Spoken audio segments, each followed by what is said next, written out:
আসসালামু আলাইকুম সুপ্রিয় ভিউয়ার্স, ইজি সলিউশন ম্যাথ চ্যানেলের পক্ষ থেকে সকলকে জানাই আন্তরিক শুভেচ্ছা ও স্বাগতম। আজকে আমরা দেখো অনার্স চতুর্থ বর্ষে আছে অ্যাপ্লাইড মেথড অফ ম্যাথমেটিক্স বই। আজকে আমরা চ্যাপ্টার 1 হচ্ছে কি ফুরিয়ার দ্বারা। ফুরিয়ার দ্বারার ভিতরে দেখো আজকে আমাদের টপিক হচ্ছে কি বিজোড় ফাংশনে। দেখো ফুরিয়ার দ্বারা কোনো cos যুক্ত পদ থাকবে না, এখানে হবে কি যে cos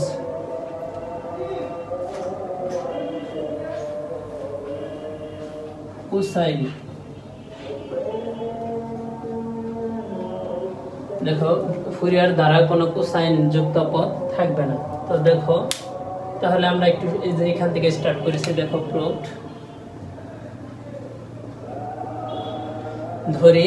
দেখো ফুরিয়ার দ্বারা বলতে কি, দেখো আমার সীমাটা হচ্ছে কত -π থেকে π, যে ধরি -π থেকে π ব্যবধানিত ফুরিয়ার ধারা। আমি কিন্তু ধারাটা লিখে নিয়েছি 1 নং সমীকরণ, যেখানে a নট সমান এত, a n সমান এত আর b n সমান হচ্ছে এত। এখন দেখো তাহলে আমরা কি করব, যেহেতু এখানে কি বলা আছে ফাংশনটাই কি বিজোড়।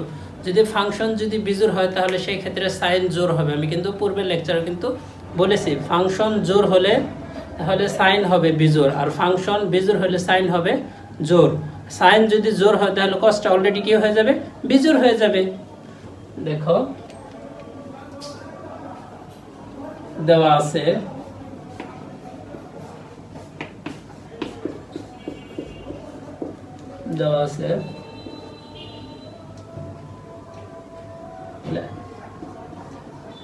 f of x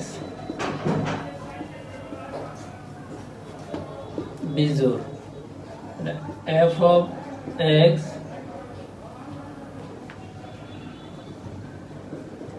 sin nx dx। তাহলে এটা আমার কি, এটা আমার জোড় ফাংশন।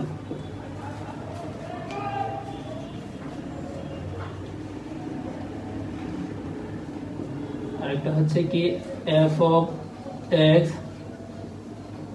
cos nx, এটা তখন আমার dx, এটা আবার কি হয়ে যাবে, এটা আবার কিন্তু দেখো বিজোড় ফাংশন হয়ে যাবে।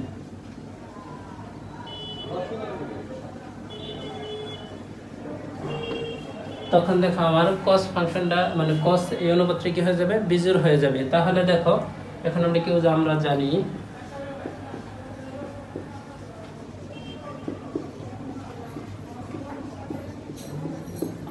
আমরা কি জানি, দেখো ইন্টিগ্রেশন -a থেকে a f of x dx সমান। তাহলে দেখো যখন 0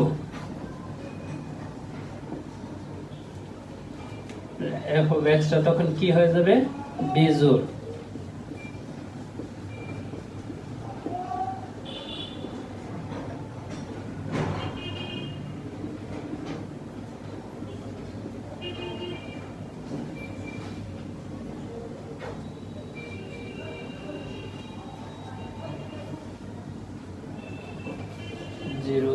থেকে a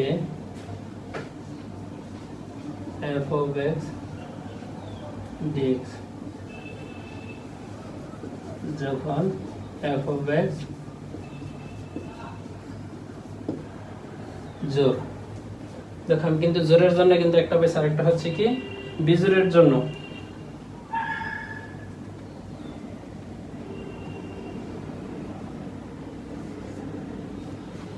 তাহলে দেখো যখন বিজোড় তখন মানটা কত 0, আর যখন জোড় হবে তার আগে দেখো আমার কি আসছে, একটা 2 কিন্তু অলরেডি আসছে। আর এখানে লিমিটের মানটা কিন্তু দেখো লয়ের লিমিটের মানটা কিন্তু অলরেডি চেঞ্জ হয়ে গেছে। কত হয়েছে, 0, এখানে ছিল কি -a। তাহলে এখন দেখো আমরা কি করব, এখন a নট সমান কত আছে, 1/π ইন্টিগ্রেশন -π থেকে π f of x dx। এখন দেখো f of x এই ফাংশনটা কি বিজোড়, বিজোড়ের জন্য মান কত আমার 0। তাহলে দেখো লিখি 1/π * 0 সমান সমান কত, 0। আরেকটা কি আছে যে an সমান 1/π, দেখো আমরা লিখে নিয়েছি -π থেকে π f of x cos nx dx। এখন দেখো এখানে যখন আমরা বলছিলাম যে দেখো f of x cos x বিজোড়, আর বিজোড়ের জন্য মান কত 0, তাহলে তখন দেখো এই অংশটা আমার মানটা কত আসতেছে 0, 1/π into 0, তাহলে সমান সমান আমার কত আসতেছে টোটাল আসতেছে আমার 0। তাহলে দেখো এখন আমরা 3 নাম্বার কি আছে, যেহেতু আমার বলা আছে যে এখানে কোসাইন যুক্ত কোনো পদ থাকবে না, তার মানে এখন সাইনের ক্ষেত্রে দেখো bn যদি আমরা নির্ণয় করি, bn সমান ইন্টিগ্রেশন -π থেকে π f of x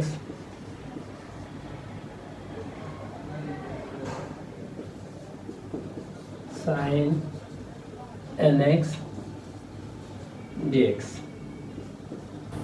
যেহেতু এখানে দেখো আমার কি বলা আছে f of x জোড় sin, এটা দেখো sin f of x dx, এটা কি সরি এখানে দেখো 1/π বাদ পড়ছে, 1/π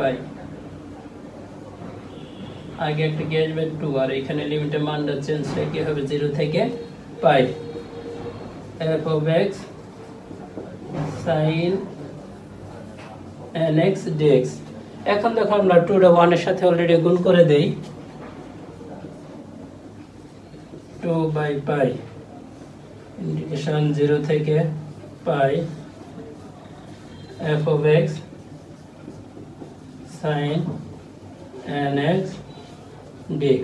এখন দেখো কোশ্চেনের সাথে কিন্তু আমার কিন্তু অলরেডি কিন্তু আমি প্রমাণ পেয়ে গেছি যে এখানে কি কোসাইন যুক্ত কিন্তু কোনো পদ আসবে না। দেখো a n এর মান 0 পাইছি, b n এর মান 0 পাইছি, আর a n এর a0 এর মান 0, a n এর মান কত পাইছি 0, আর b n এর মান কত পাইছি দেখো 2/π ইন্টিগ্রেশন কত -0 থেকে π f of x sin nx dx। তাহলে কিন্তু দেখো আমরা খুব সহজে কিন্তু আমরা প্রমাণটা পেয়ে গেছি। তোমাদের এই প্রমাণটা মানে সবচেয়ে ইজি হচ্ছে যেই কারণে যে তোমরা যখন জোড় ফাংশনের জন্য করছো, জোড় ফাংশন যারা করে আসছো তাদের জন্য কিন্তু একদম ইজি, আর যারা পূর্বে লেকচারটা করেন অবশ্যই কিন্তু পূর্বে লেকচার করে কিন্তু অবশ্যই লেকচার আসবে। আজকের ক্লাস এই পর্যন্তই, সকলে সুস্বাস্থ্য কামনা করে এখানে বিদায় নিচ্ছি। আসসালামু আলাইকুম।